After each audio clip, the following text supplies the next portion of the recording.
Captain Taemin stood on the bridge of the GCS Harmony, watching the green and brown planet slowly grow larger on the main screen.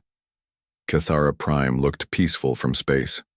The swirling clouds and vast oceans reminded him of other worlds he had visited, but looks could be wrong. Very wrong. "Sir, we are receiving the distress signal again," said Navigation Officer So Young from her station. Her fingers moved quickly across the control panel. "The beacon is still active. Location confirmed. In the central region of the main continent." Taemin nodded. The signal had been broadcasting for 3 days now. 3 days since the exploration vessel Morning Star had crashed on this dangerous world. 3 days since 7 young alien cubs had been trapped in their emergency pods waiting for rescue. "Captain, I have the planetary guide on communication channel," announced Communications Officer Sun Woo. "He is ready to brief us about the surface conditions." "Put him through," Taemin ordered.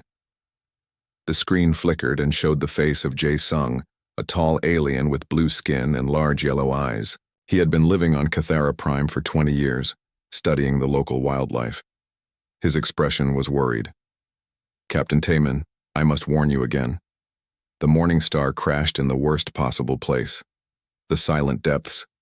No living thing goes there. Not even the Void Stalkers." Weapons Specialist Dong Hyuk looked up from his station. "Void Stalkers? What are those?" Jae Sung's eyes grew wider. "They are the apex predators of this world. Each one is as big as a small starship. They can hunt in space and on land. Their claws can cut through metal. Their teeth can crush bones like glass.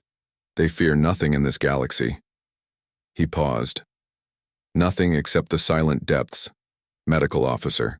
Heejin leaned forward. "If these Void Stalkers are so powerful, what could make them afraid?" "Nobody knows," Jae Sung replied. "For thousands of years, all life on Cathara Prime has avoided that region. Birds will not fly over it.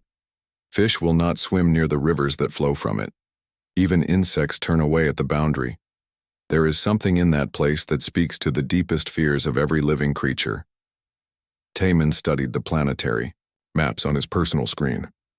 The silent depths covered a circular area about 500 kilometers wide. It was centered around a group of ancient volcanoes.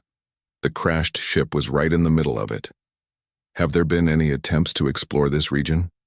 asked So Young. "Many attempts over the centuries," Jae Sung said sadly. "Scientific expeditions, military scouts, treasure hunters. Some never returned. Others came back but could not explain what they saw. They spoke of overwhelming fear, of voices in their heads telling them to run. Most refused to ever speak of it again." Dong Hyuk checked his weapon systems. "What about sending drones or robots?" "We tried that first," Jae Sung replied. "The Galactic Council sent 12 different types of automated units, combat drones, exploration robots, even simple flying cameras. They all failed within hours of entering the silent depths." "Failed how?" Taemin wanted to know. "Their systems shut down, not from damage or interference. They just stopped working, like something drained all the power from them. We found the wreckage scattered around the outer edge of the Forbidden Zone." The bridge fell silent for a moment. Everyone was thinking the same thing. If machines could not survive in the silent depths, how could living beings rescue the cubs? Hyjin broke the silence. "What about the Morning Star? How did it end up crashing there?" "Navigation error during an emergency landing," Jae Sung explained. "The ship was carrying 7 endangered species cubs to the new conservation world of Haven III. Their ship had engine problems and had to make a quick landing. The captain probably did not know about the silent depths. By the time they realized where they were, it was too late." "Are the cubs still alive?" So Young asked quietly. "The emergency beacon says yes. The Morning Star has good stasis pods for keeping young aliens safe during long journeys.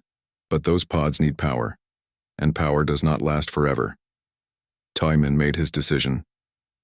"We need to get closer. Take us into orbit above the silent depths." "Sir, are you sure about this?" Dong Hyuk asked. "If Void Stalkers avoid this place, maybe we should too." "Those cubs are depending on us," Taemin replied firmly. "We are their only hope.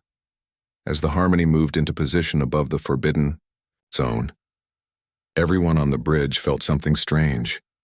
It was hard to describe, like a cold whisper at the back of their minds, like a voice telling them to leave this place and never come back. So Young's hands shook slightly as she worked her controls. "Captain, I am getting very strange readings from the surface, energy patterns I have never seen before." "What kind of energy?" Taman asked. "Low-frequency waves. They seem to be coming from deep underground. The patterns are too regular to be natural." On the main screen, they could see the silent depths clearly now. The landscape looked normal enough. Rolling hills, ancient volcanic peaks, scattered forests, but there was something wrong with it. The colors seemed faded. The shadows were too dark. Even from space, it looked like a place where nothing good could happen. "Captain," Hyojin said suddenly, "look at Sector 7. Taman followed her gaze to a section of the screen showing the edge of the silent depths. Moving along the boundary were massive shapes. Dark creatures the size of buildings pacing back and forth like guards on patrol. "Void stalkers," whispered Jae-sung from the communication screen. "They are maintaining the perimeter, keeping everything out, and keeping everything in." "How many of them are there?" Dong-hyuk asked. "At least 50 that we can see," So-young reported. "Maybe more hiding in the forest areas." Taman watched the giant predators moving in their endless patrol. These were creatures that could hunt starships. They feared nothing in known space. Yet they would not cross an invisible line into the silent depths. "Jae-sung, in all your years of study, have you found any clue about what is in there?" The planetary guide was quiet for a long moment. "There are old legends, stories passed down by the first colonists who came to this world thousands of years ago. They spoke of ancient guardians, sleeping gods, things that were old when the galaxy was young. Just legends?" Taman pressed. "Maybe. Or maybe those old colonists knew something we have forgotten." The distress beacon continued its steady signal. Somewhere down in that forbidden zone, 7, young alien cubs were waiting in their stasis pods. Time was running out, and every minute they waited made rescue less likely. But how do you rescue someone from a place that terrifies even the most dangerous predators in the galaxy? Taman looked at his crew. They were good people, brave and skilled. But like all non-human species, he could see the fear growing in their eyes. The same ancient fear that kept the Void Stalkers at bay. They needed help. They needed someone who could go where others could not. They needed someone who was not afraid of the dark. Ambassador Ki-wook walked through the long corridors of the Galactic Council building. His black shoes made soft sounds on the polished floor.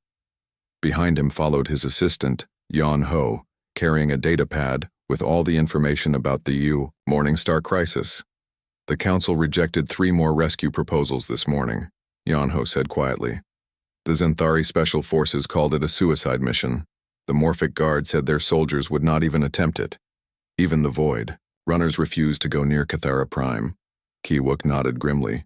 "The Void Runners were famous for taking impossible jobs. If they would not take this mission, it meant the situation was truly desperate." They reached the office of Council Leader Thax 9, a tall alien with silver skin and 4 arms. Through the large windows, Ki-wook could see dozens of ships from different worlds parked at the space station. All of them had come to offer help. None of them could actually provide it. "Ambassador Ki-wook," Thax 9 said when they entered. "I hope you have better news than the others." "I might," Ki-wook replied. "But first I need to understand something. Why exactly are all these rescue teams refusing the mission? Fear is not usually enough to stop professional soldiers and explorers." Thax 9 activated a holographic display showing brain scans from different species. "Our scientists have studied this problem for the past day. The silent depths emit some kind of signal that affects the nervous systems of most galactic species. It triggers what our doctors call a survival override. The brain simply forces the body to retreat." "Most species?" Ki-wook noticed the careful wording. "Yes. We have tested members from 47 different worlds. All showed the same response. Except..." Thax 9 paused and looked directly at Ki-wook. "We have no data on humans." Ki-wook felt a spark of hope. Why not?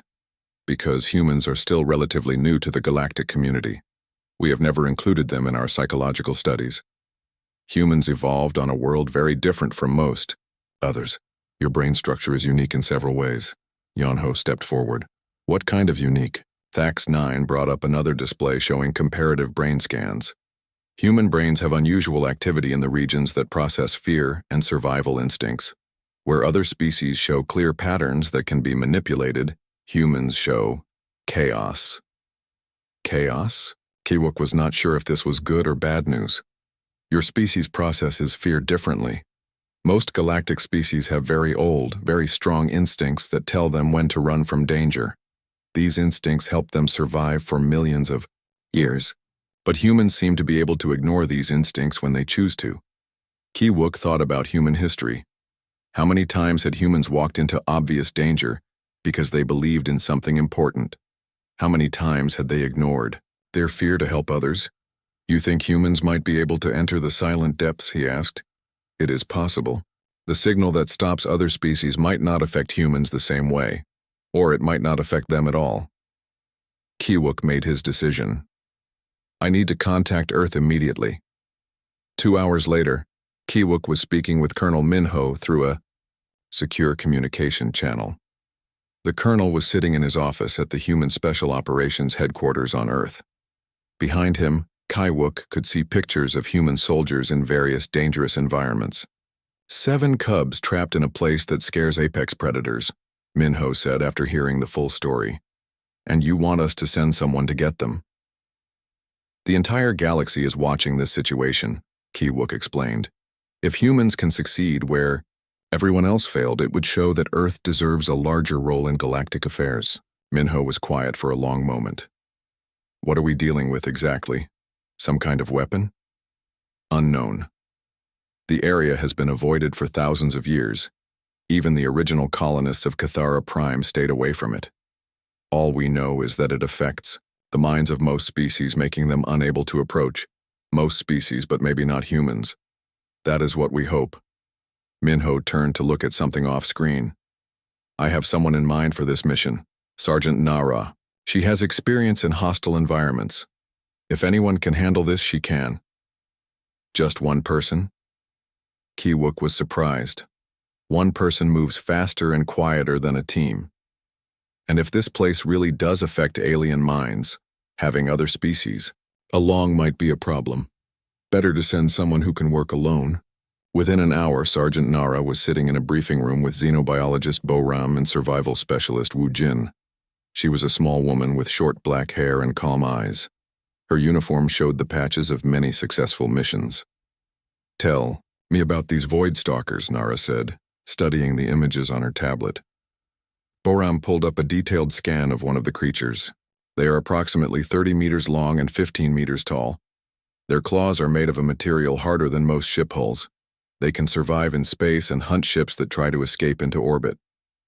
And they are afraid of this silent depths place? Not afraid exactly, Wu Jin corrected. More like they are programmed to avoid it. Something in their basic instincts tells them to stay away. Nara looked at more images of the Forbidden Zone. What about the crashed ship? Any contact with the crew? No survivors, Bo-ram said sadly. The crew died in the crash, but the automated systems show that the stasis pods are still working. The cubs are alive, but the power systems are failing. How long do we have? Maybe 48 hours before the pods shut down completely. Nara stood up and walked to the large window showing the Earth below. What kind of equipment will I have? Wu Jin activated another display. Stealth insertion pod for getting to the surface undetected. Environmental suit rated for hostile conditions. Standard exploration gear, no heavy weapons. Why no weapons? We do not want to provoke whatever is guarding that place. This is a rescue mission, not a military operation. Nara nodded. She had done many rescue missions, but none in a place that made apex predators refuse to enter. What about communication? Limited. The energy fields around the silent depths interfere with most signals. You will have emergency beacon for extraction, but regular contact will be difficult. Boram leaned forward. Sergeant Nara, I must ask, are you not afraid of this mission? Nara considered the question seriously. Fear is useful. It keeps you alive. But fear should not stop you from doing what needs to be done. 7 young aliens are depending on rescue. That is more important than being afraid. Even if the entire galaxy thinks this mission is impossible? Nara smiled for the first time since entering the briefing room. Humans have a saying, the impossible just takes a little longer. As the briefing ended, Nara began preparing for the most dangerous mission of her career. She would go where no other species dared to go. She would face whatever ancient force guarded the silent depths, and she would bring those cubs home. The galaxy was about to learn what humans could do, when everyone else said it could not be done. Nara felt the stealth pod shake as it entered Cathara Prime's atmosphere. Through the small window, she could see the planet's surface growing larger below her. Green forests, brown mountains, and blue rivers spread out like a map. It looked peaceful and normal, but she knew that looks could be very wrong. Insertion pod. This is Mission Coordinator Kyung-ho, came the voice through her helmet radio. You are approaching the target zone. How are you feeling? All systems normal, Nara replied, checking her equipment one more time. No unusual effects so far. Copy that. The Void Stalkers are maintaining their perimeter. We count 53 of them moving around the boundary of the silent depths. They seem agitated, but are not approaching your flight path. Nara looked out the window and saw them. Dark shapes moving between the trees at the edge of the forbidden zone. Each one was as big as a building. Even from high above, she could see their massive claws and teeth. These were creatures that could hunt spaceships, yet they paced back and forth like guard dogs, unwilling to cross an invisible line. Visual contact with Void Stalkers confirmed, she reported. Beginning descent into the silent depths. The moment her pod crossed the boundary, Nara felt something change. It was subtle at first, like a whisper at the edge of her hearing, like someone calling her name from very far away. Pod, we are losing your signal. Kyung-ho's voice was becoming unclear. The interference is stronger than expected. Can you still hear me? Copy, but you are breaking up, Nara replied. She was not surprised. The briefing had warned her that communication would be difficult inside the zone. The pod continued its descent toward the crashed morning star, through the window. Nara could see the landscape of the silent depths more clearly now. It looked wrong somehow.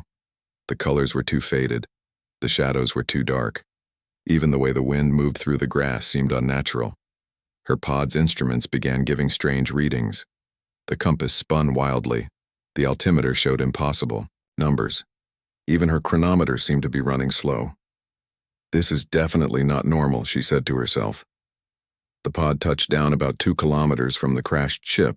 Nara went through her exit checklist, making sure her environmental suit was sealed and her equipment was secure. The air outside was supposed to be breathable, but she was not taking any chances. She opened the pod door and stepped onto the surface of the silent depths. The first thing she noticed was the quiet, not just the absence of sound, but something deeper, like the land itself was holding its breath. There were no bird calls, no insect buzzes, no wind through the leaves. Even her own footsteps seemed muffled. The second thing she noticed was the smell, or rather, the lack of smell. The air seemed empty, like it had been cleaned of all scents. No flowers, no earth, no growing things, just nothing. Nara started walking toward the crashed ship, following the navigation display on her wrist device. The ground was solid enough, covered with strange grass that looked gray instead of green. Small trees dotted the landscape, but their leaves hung motionless despite the wind she could feel against her suit. After walking for 20 minutes, she began to hear something. It started as a low humming, almost below the range of human hearing. Then it grew stronger, becoming a kind of music. Not pleasant music, but not frightening either, just strange. This must be what affects the other species, she said into her helmet recorder. Some kind of sound frequency that triggers fear responses. But Nara did not feel afraid. Cautious, yes. Alert, definitely. but not the overwhelming terror that supposedly drove other species away. The sound was odd, but it was just sound. She climbed a small hill and got her first clear view of the morning star. The exploration ship had crashed in a shallow valley, its hull cracked open like an egg. Emergency lights still blinked on the wreckage, showing that some power remained. More importantly, she could see the Void Stalkers. They were closer than she had expected. 3 of the massive creatures stood at the rim of the valley, looking down at the crashed ship. But they did not enter the valley itself. They just watched, like guards at a prison. Nara used her binoculars to study them more closely. Each Void Stalker was different, but all were terrifyingly impressive. One had 6 legs and claws like sword blades. Another had 4 arms and teeth that glowed with their own light. The third had wing-like fins that could probably carry it into space. These were the apex predators of Cathara Prime. Nothing in the galaxy scared them. Nothing except whatever was in this valley. Well, Nara said quietly, I guess I'm about to find out what they are so worried about. She started down the slope toward the crashed ship. The humming sound grew stronger and she began to feel a slight pressure in her head. Not painful, just noticeable, like someone gently pushing against her thoughts. The Void Stalkers noticed her movement. All 3 turned to look directly at her. She could see their eyes, each one larger than her entire body. They made low rumbling sounds like distant thunder, but they did not attack. They did not even move closer. They just watched as she walked down into their forbidden valley. Halfway to the ship, Nara found the first clue about what made this place so special. Sticking up from the ground were crystal formations unlike anything she had seen before. They were tall and thin, like needles made of blue glass, and they were vibrating. The humming sound was coming from these crystals. As the wind passed over them, they produced the strange music that filled the silent depths. Nara approached one of the crystals carefully and held her scanner near it. Incredible, she whispered, reading the results. These crystals are producing subsonic frequencies. The sound waves are perfectly tuned to affect brain chemistry. She understood now. The crystals were natural transmitters, sending out signals that triggered fear and retreat responses in most alien species. But human brains were wired differently. The signals that sent other species running just felt like background noise. To her, Nara continued toward the morning star, passing more crystal formations. Some were small, barely reaching her knees. Others were taller than trees, their blue light casting strange shadows across the landscape. She reached the crashed ship and began looking for a way inside.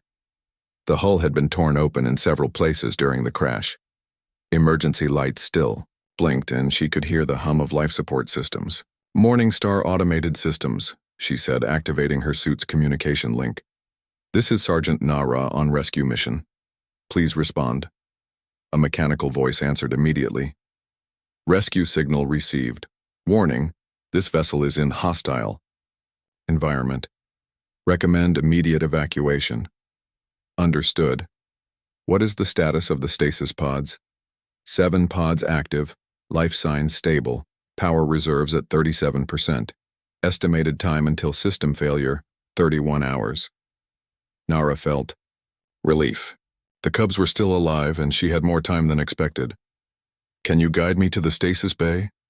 Follow the blue emergency lights. Warning, structural damage in sections 3 through 7. Use caution. Nara entered the crashed ship through the largest hull breach. Inside, the corridors were dark except for the blinking emergency lights. The gravity systems were offline, but the artificial atmosphere was still working. She followed the blue lights through twisted corridors and around collapsed walls. The ship had taken tremendous damage in the crash, but the designers had built it well. The most important systems were still functional. The stasis bay was in the center of the ship, protected by extra armor. Nara found 7 cylindrical pods arranged in a circle. Each one contained a young alien, sleeping peacefully in the artificial environment that kept them alive. She checked each pod carefully. The cubs were from different species, but all were healthy and safe. One looked like a small dragon with silver scales. Another resembled a fuzzy bear with 6 legs. A third had tentacles instead of arms and skin that changed colors. All 7 cubs confirmed alive and stable. she reported to her helmet recorder, beginning extraction procedures. But as she started working on the first pod, Nara heard something that made her freeze. From somewhere deeper in the ship came a sound like metal groaning under tremendous pressure. Then came another sound like footsteps. Very large footsteps. Something was moving inside the crashed Morning Star. Something that was not supposed to be there. Nara drew her sidearm and moved toward the sound. She had come to rescue cubs, but it seemed she was about to meet whatever had been guarding them all along. Nara moved carefully through the damaged corridors of the Morning Star, following the sound of heavy footsteps. Her weapon was ready, but she hoped she would not need to use it. The cubs were her priority, and fighting inside the crashed ship might damage their stasis pods. The footsteps led her to the ship's main cargo bay. The large doors had been torn off during the crash, leaving a gaping hole that opened to the outside. And standing in that opening was the largest artificial being Nara had ever seen. The machine was at least 20 meters tall, with a body that looked like it had been carved from black stone. Its arms were massive, each one thicker than a tree trunk. Its head was smooth and featureless except for two glowing blue eyes that seemed to see everything at once. "Do not be afraid," the machine said in a voice like distant thunder. "I mean no harm to you or the young ones." Nara kept her weapon ready but did not aim it at the giant. "What are you?" "I am the keeper of this place.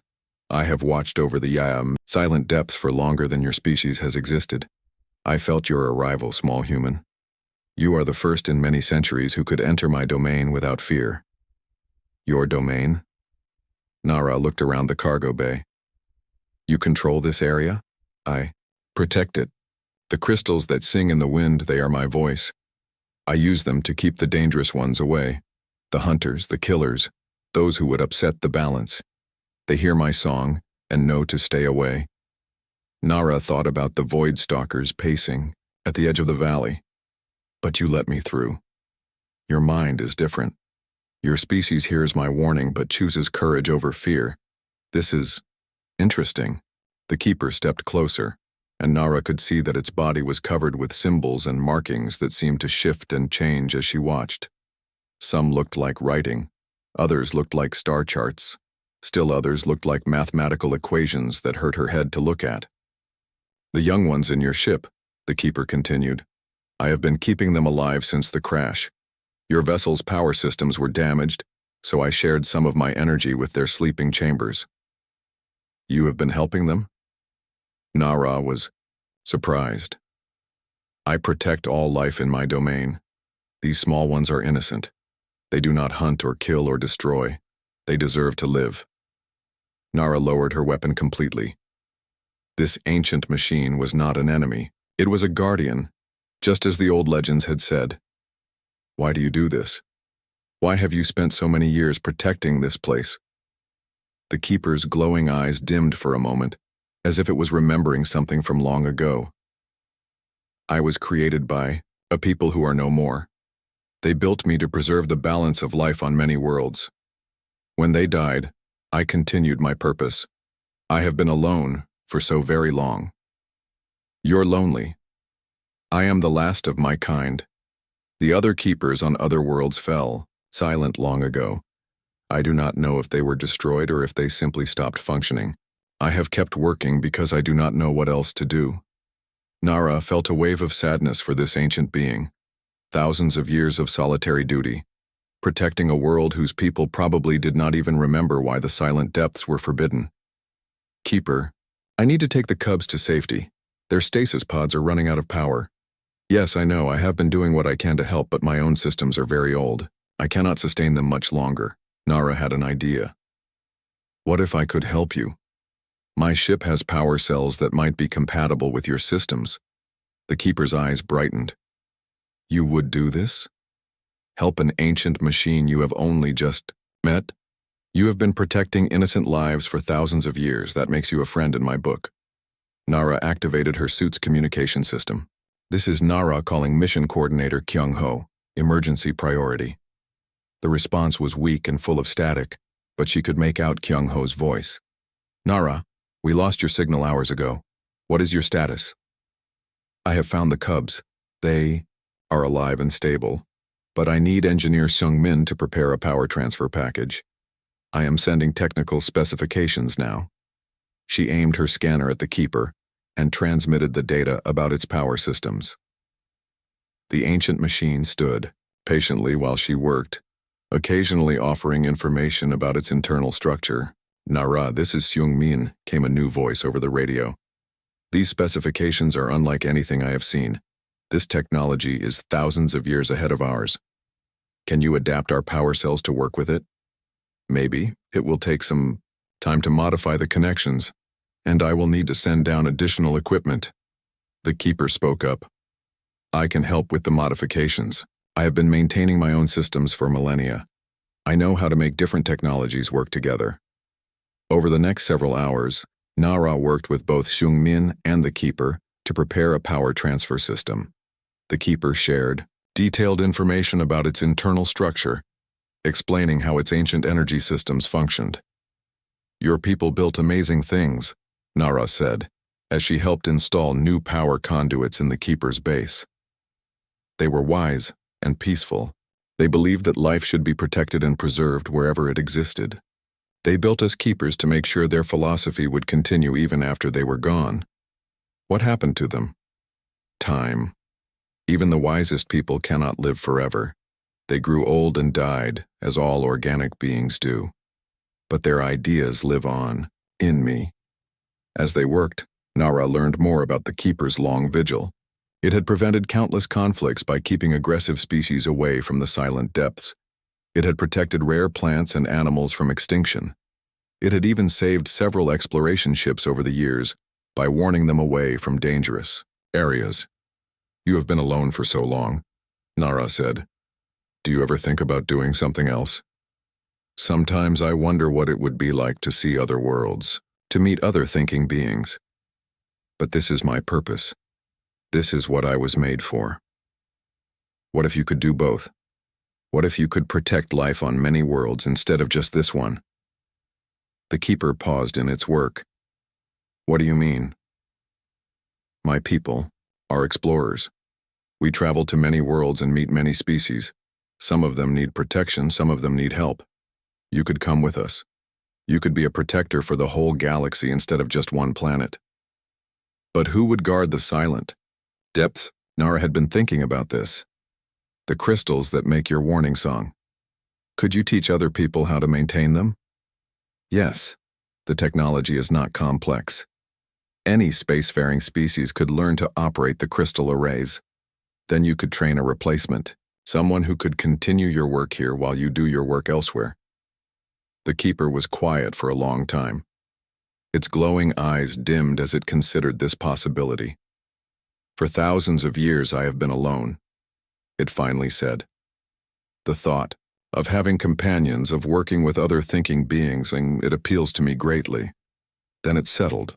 "We help each other. I help you repair your systems and find new purpose. You help me save these cubs and maybe prevent future tragedies like this one."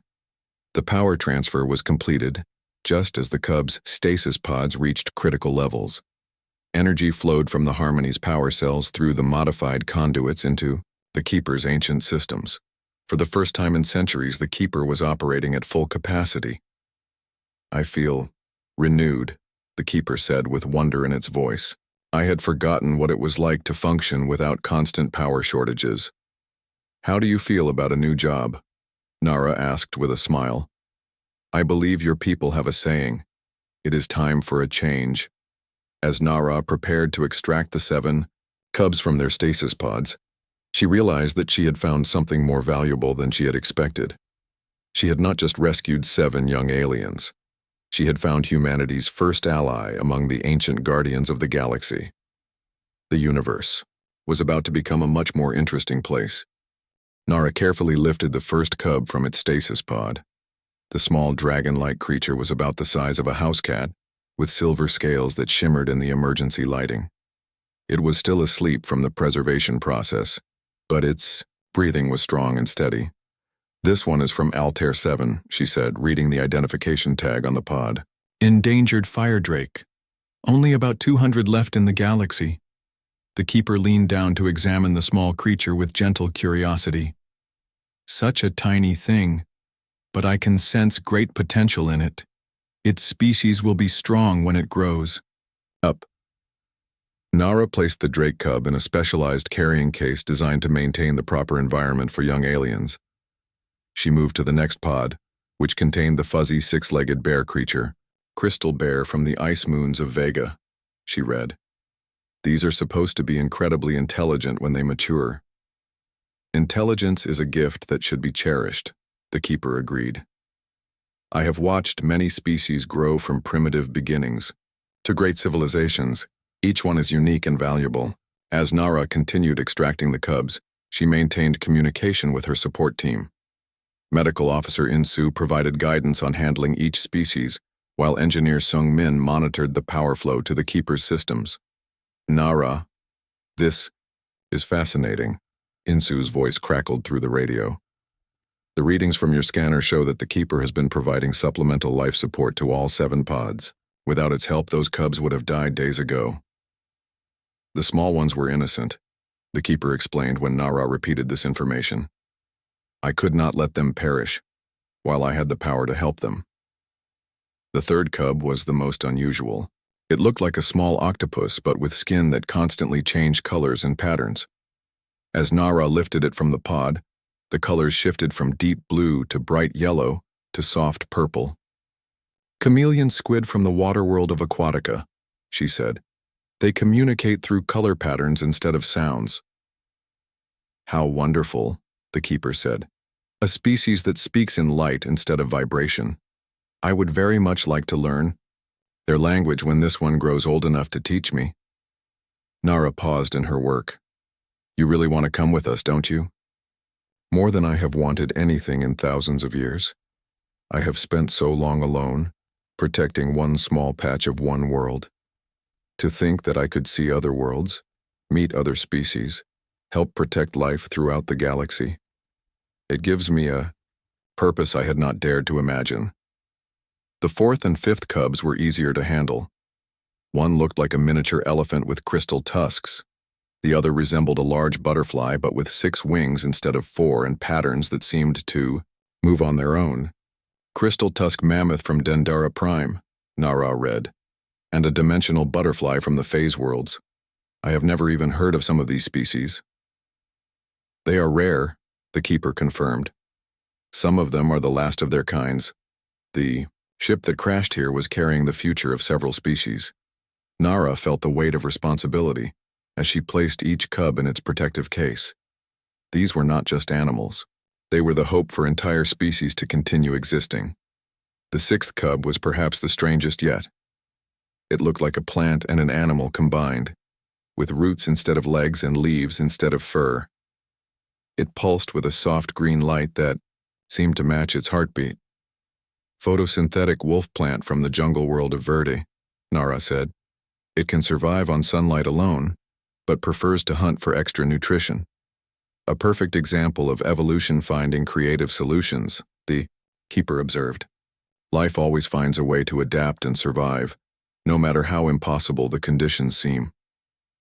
The 7th and final cub was the largest, about the size of a small dog. It had the body of a lion but with scales instead of fur and small wing buds on its back that would probably grow into full wings as it matured. Scaled wind lion from the sky cities of Nimbus, Nara read. They are supposed to be able to fly in 0 gravity when they grow up. All 7 species represented here have qualities that make them special, the keeper said thoughtfully. Intelligence, beauty, unique abilities. Whoever chose these particular cubs understood the importance of preserving diversity. With all 7 cubs safely secured in their transport cases, Nara began preparing for the journey back to her extraction point. But the keeper had other ideas. Before you leave, it said, there is something I must show you, something that might be important for your people to know. The keeper led Nara out of the crashed ship and across the valley to an area she had not explored yet. Here, the crystal formations were different. Instead of tall needles, they formed circular patterns around flat stone platforms. These are communication arrays, the keeper explained. I use them to stay in contact with other ancient sites throughout the galaxy. Other sites? Nara was surprised. I thought you said the other keepers had gone silent. The keepers have, yes. But the sites themselves still exist, and some of them are not as empty as I had believed. The keeper activated one of the crystal arrays by touching it with its massive hand. The crystals began to glow with different colors, and a holographic star map appeared above the platform. 17 sites remain active, the keeper said, pointing to glowing dots on the map. Most are automated systems maintaining themselves, but 3 show signs of recent activity. Nara studied the map carefully. What kind of activity? Unknown. The signals are too weak for detailed communication, but something is stirring in the deep places of the galaxy, ancient things that have been sleeping for a very long time. Are they dangerous? I do not know. Some of the ancient artifacts were built to protect life as I was. Others were built for different purposes. If they are awakening now after so many millennia of silence, there must be a reason. Nara felt a chill that had nothing to do with the temperature. What could wake up things that have been asleep for thousands of years? Change. The galaxy is changing faster now than it has in millions of years. New species are traveling between the stars. Old barriers are breaking down. The balance of power is shifting. Perhaps the ancient systems are responding to these changes. The keeper deactivated the crystal array and the holographic map disappeared. This is why I want to join your people, Nara. If ancient forces are stirring, the galaxy may need protectors who understand both the old ways and the new ones. And you think humans could be those protectors? Your species is young, but you have already shown remarkable qualities. You do not fear the unknown. You help others even when it puts you in danger. You find creative solutions to impossible problems. These are the qualities that made my creators great. Nara looked around the silent depths one more time. The crystal formations, the ancient machinery, the sense of vast age and wisdom. This place had been guarding secrets for thousands of years. If you come with us, she said, who will protect this place? The crystal arrays can function automatically for many years, and your people could learn to maintain them.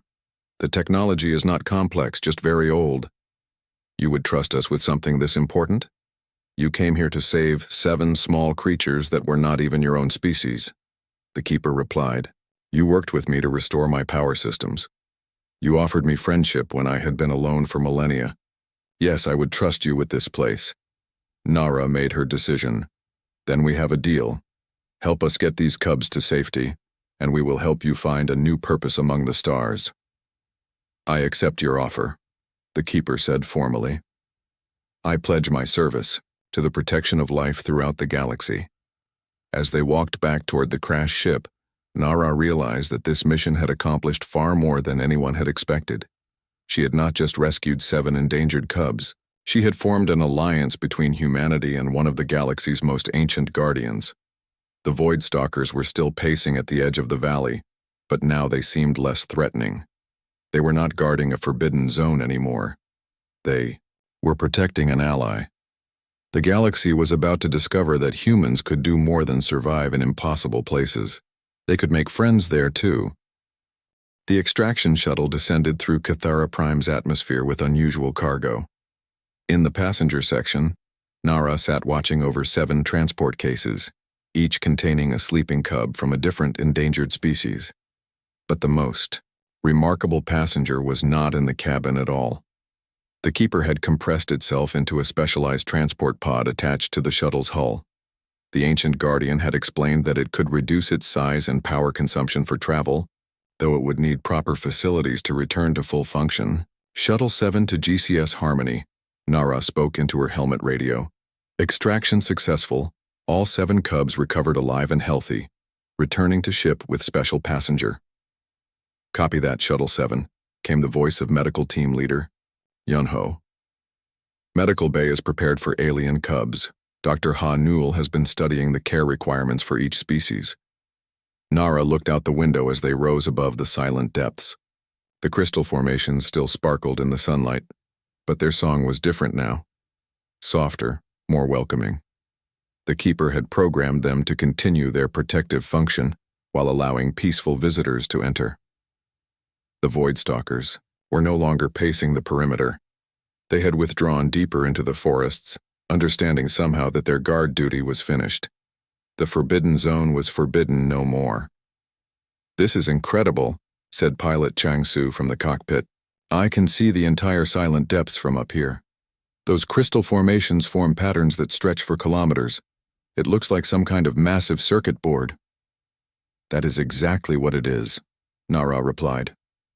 "The Keeper built a planetary protection system that has been running for thousands of years. We are looking at technology that makes our best computers seem like toys." As they docked with the Harmony, Captain Taemin was waiting in the shuttle bay with a full medical team. Dr. Hanyul immediately began examining each cub, checking their vital signs and making sure the stasis process had not harmed them. "All 7 cubs are in perfect health," Hanyul reported after an hour of careful examination. "Whatever that machine was doing to help them, it worked perfectly. These little ones are going to be fine." The cubs were transferred to the ship's medical bay where they would slowly be awakened from their artificial sleep. Each species had different requirements for the revival process, but Hanyul and her team were prepared for all of them. "What about our other passenger?" Taemin asked. Nara led him to the shuttle bay's observation deck where they could see the Keeper's transport pod being moved to Cargo Bay 3. The bay had been modified with power conduits and communication arrays so the ancient Guardian could function properly aboard the ship. "It calls itself the Keeper," Nara explained. "It has been protecting the silent depths for thousands of years. It saved the cubs when their ship crashed, and now it wants to help protect life throughout the galaxy." "And you trust this machine?" "It had every opportunity to harm me, but instead it helped save 7 innocent lives. It shared advanced technology with us and asked for nothing in return except friendship. Yes, I trust it." Within hours, word of the successful rescue mission had spread throughout the galactic community. Ships from dozens of worlds sent congratulations. The Galactic Council requested a full briefing on how humans had succeeded where everyone else had failed. Ambassador Kiwook received messages from species that had never shown interest in humanity before. The Xanthari Empire wanted to discuss mutual defense agreements. The Morphic Collective offered to share their advanced medical technology. Even the mysterious Void Runners sent a message expressing respect for human courage. "This mission has changed everything," Kiwook told Colonel Minho during their debrief. "The entire galaxy now sees humans as capable of handling impossible situations." "What kind of opportunities does that create for us?" Minho asked. "The Council wants to establish a new organization, something called the Guardian Corps, with humans as the primary members. Our job would be to handle missions that other species cannot or will not attempt." Minho considered this carefully. "That could be very dangerous work, but also very important work. And with the Keeper as our advisor, we would have access to knowledge and technology that could help us succeed." The Keeper had adapted quickly to life aboard the Harmony. It had established communication with the ship's computer systems and was already providing valuable information about ancient sites throughout the galaxy. "There are 17 locations where my people built important installations," the Keeper explained to the assembled senior staff. "Most have been abandoned for millennia, but they contain technology and knowledge that could benefit the entire galactic community." Navigation Officer So Young studied the star maps the Keeper had provided.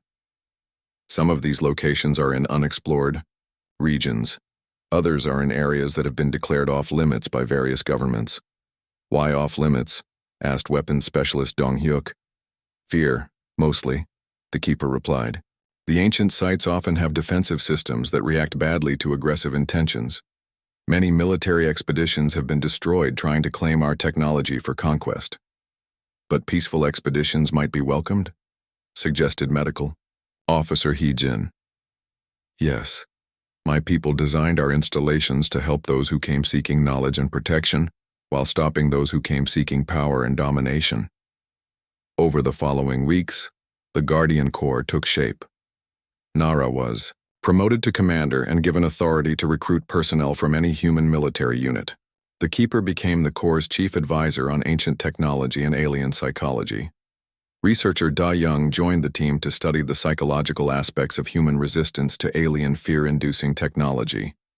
Her work would help identify other humans who could handle similar missions. Officer Chung Su established training protocols based on the lessons learned at Cathara Prime. Future Guardian Corps missions would require personnel who could think creatively, work with alien technology, and maintain calm in situations that terrified other species. The 7 rescued cubs became celebrities throughout the galaxy. As they grew and matured in the special facilities on Haven III, they became symbols of hope for their endangered species.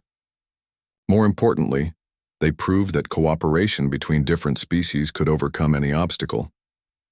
The fire drake from Altair 7 grew into a magnificent creature with scales that could deflect energy weapons. The crystal bear developed intelligence that rivaled most organic computers. The chameleon squid learned to communicate with dozens of species through its color-changing abilities. But perhaps the most significant change was in how the galaxy viewed humanity. No longer were humans seen as the dangerous newcomers who might upset the cosmic balance. Instead, they were viewed as the species that could go where others feared to tread and return with solutions instead of conquest. "We have found our place in the galaxy," Ambassador Kaiwook said during the formal establishment of the Guardian Corps. "Not as conquerors or competitors, but as protectors and problem solvers." The ceremony was attended by representatives from 47 different worlds. Captain Taman received the Galactic Medal of Honor for his role in the mission. Nara was awarded the title of Guardian Prime, the first human to hold such a position. But the most moving moment came when the Keeper addressed the assembled delegates. "For thousands of years I believed I was alone," the ancient Guardian said. "I thought my people's dream of protecting life throughout the galaxy had died with them. But today I see that dream lives on in a new species. Humans have shown that courage, compassion, and creativity can overcome any challenge. The future of life in this galaxy is in good hands." As the ceremony ended, Nara stood on the observation deck of the Harmony, looking out at the stars. Each point of light represented a world with its own challenges and mysteries. Some of those worlds might need the Guardian Corps someday. She was ready for whatever the galaxy might throw at them. Humans had proven they could succeed where others failed. They had shown that the impossible just took a little longer. And with the Keeper as their guide and ally, they would continue to protect life throughout the stars, one impossible mission at a time. The universe had learned something important about humanity that day. When the apex predators kept their distance when everyone else said it could not be done, humans would step forward and find a way. That was what made them special. That was what made them guardians. That was what made them human.